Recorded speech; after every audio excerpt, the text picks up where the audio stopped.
Good morning everyone. Good morning sir. तो कल के लेक्चर में हम लोगों का कर्व फिटिंग चल रहा था, जिसमें हम लोगों ने फिटिंग ऑफ स्ट्रेट लाइन ले लिया।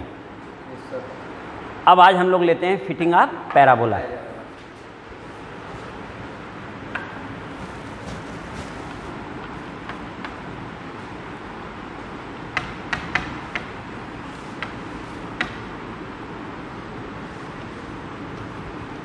फिटिंग ऑफ पैराबोला, और ये भी किस मेथड से होगा बेटा?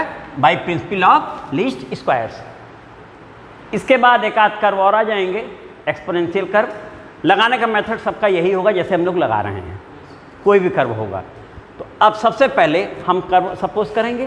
कर्व चूंकि यहाँ पैराबोला है तो जनरल पैराबोला हम लोग सपोज करेंगे। तो let equation of parabola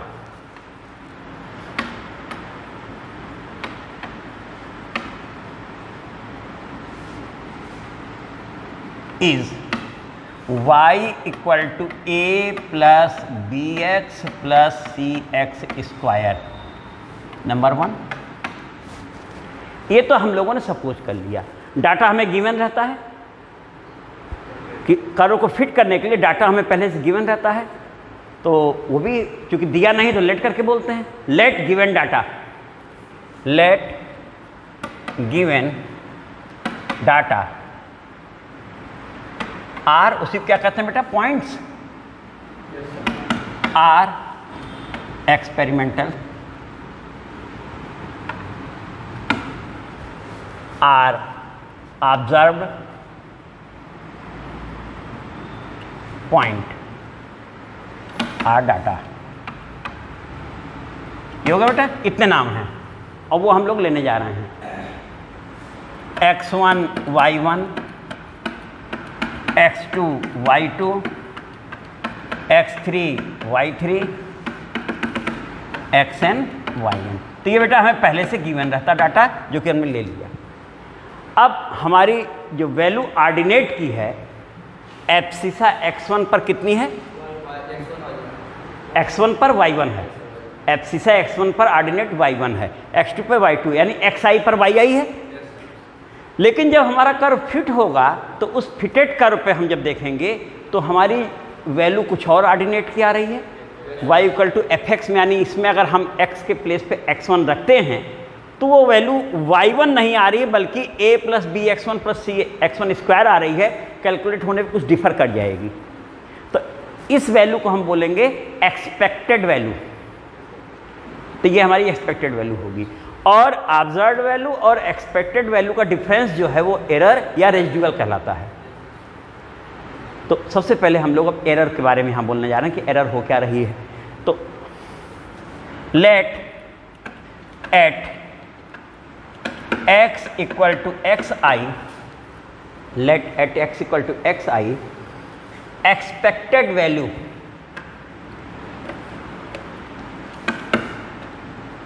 of ordinate be Y I dash बेटा, तो एक्स आई पर वाई आई डैश कह दिया। और हमारी जो एक्सपेरिमेंटल और ऑब्जर्व्ड और गिवन वैल्यू जो थी वो एक्स आई पर कितनी थी? वाई आई थी। x1 y1 x2 y2 ये हो गया, ठीक है।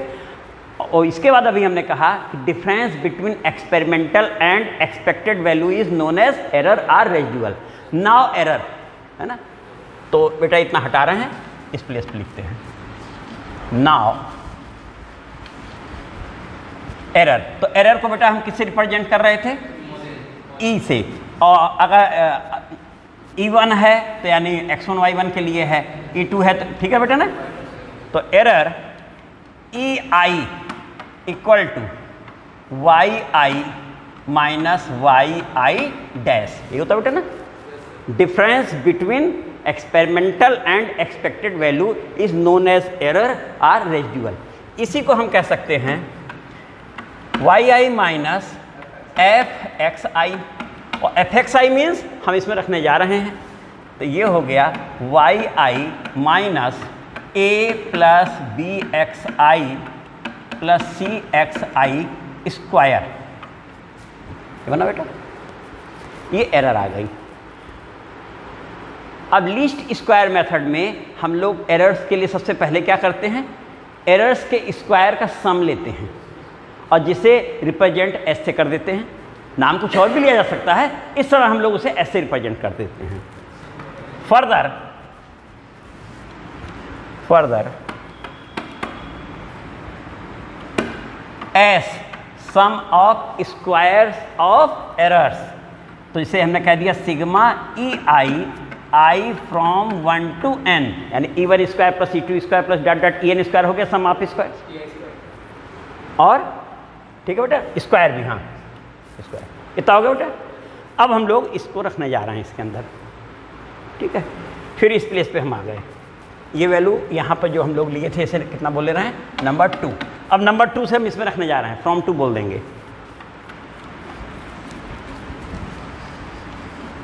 ये हमारा बन गया S equal to sigma I from 1 to n, और ये हो गया yi minus a plus B X plus C X square whole square. और ये चूंकि I फ्रॉम 1 to n है तो x1 y1 x2 y2 x3 y3 इस तरीके से होगा, तो xi yi हो जाएगा, ठीक है बेटा। ये वैल्यू हमने रखी कहाँ से, फ्रॉम 2 यहाँ तक। अब लीस्ट स्क्वायर मेथड हमारा कहता है कि for best fitting curve S is minimum, S हमारा मिनिमम होना चाहिए। तो लिखो by method of least square, by method of least squares S is minimum, S is minimum. Minimum मतलब क्या हो गया कि डेरिवेटिव हमारा 0 होगा, वो भी किसका, जी इसमें पैरामीटर यूज हो रहे हैं। S is minimum, that is del S del A equal to 0, A है, del S del B equal to 0, और एक और है, तो डेल एस डेल सी, तो also del S del C equal to 0। अब ये हो गया। अब ये हम लोग यूज़ करेंगे इसका डेरिवेटिव करके इक्वल 0, तो हमारे जो रिलेशन आएंगे वे ही नॉर्मल इक्वेशन कहलाएंगे, तो उसे निकाल लिया जाए बेटा। तो इसके बाद हम लोग इस प्लेस पे आ गए, तो हमारा जो कर्व है y equal to A plus B X plus C X square, ये नंबर 1 है, यही बाद में फिट होना है ए और बी की वैल्यू ए बी सी की रखने के बाद में।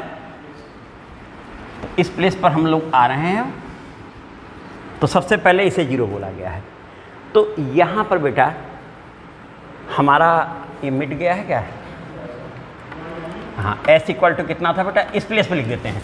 एस इक्वल टू हमारा कितना था बेटा, sigma I from 1 to n yi minus a plus B X I plus C X I square whole square था क्या बेटा, जिसका नंबर 3 डाले रहे है ना, नंबर 3। और अब ये हम कह रहे हैं by method of least square S is minimum that is a 0, तो ये 0 अब इसके ऊपर अप्लाई हो रहा है। तो यहाँ से बेटा आए sigma I from 1 to n, यहाँ R कर देते हैं, ठीक है ना, ये अप्लाई करने जा रहे हैं इसके आगे। Sigma I from 1 to n two yi minus A plus B X I plus C X I square, और ये -1 क्या बेटा इक्वल टू 0, बाकी सभी कांस्टेंट ट्रीट होंगे, ठीक है। अब इसे हम R करके लिखते हैं, पहला नॉर्मल इक्वेशन हमारा बनने जा रहा है, ठीक है। तो R करके हमने लिखा 2, ये -2 है, दोनों साइड को -2 से डिवाइड कर दें तो हट गया हो। अब हमारे पास जो हिस्सा बच रहा है इसमें सिग्मा में अलग अलग हो जाएगा, बाद में ट्रांसफ़र हो जाएगा। तो हम यहाँ लिखने जा रहे हैं बेटा सिग्मा वाई आई, और ये देखो ट्रांसफ़र कर दिया, ये हो जाएगा sigma A plus B sigma X I plus C sigma X I square, ये बन रहा बेटा। और सिग्मा ए मीन्स ए सिग्मा 1, और ए सिग्मा 1 हमारे पास ऑब्जर्वेशन जो हैं x1 x2 x3 xn लेते हुए n ऑब्जर्वेशन है, तो उसकी वैल्यू n हो जाएगी। तो इसको हम अगले स्टेप में यहाँ पे लिख दे रहे हैं बेटा, n a बाहर हो गया, सिग्मा 1 n, और ये हमारा बन गया नॉर्मल इक्वेशन। नंबर डाल देते हैं इसे 4, ये नॉर्मल इक्वेशन बन गया। इस वाई आई को केवल वाई भी यूज़ कर लेते हैं क्वेश्चन लगाते समय, इसे सिग्मा एक्स लिख लेते हैं, इसे सिग्मा एक्स स्क्वायर क्वेश्चन लगाते समय ना। इस समय चूंकि हम लोग जनरल रूप में निकाल रहे हैं तो आई उसमें लिखे हैं। अब दूसरा वाला, दूसरा क्या है, बी के रिस्पेक्ट में, तो इस पे आ जाते हैं बेटा।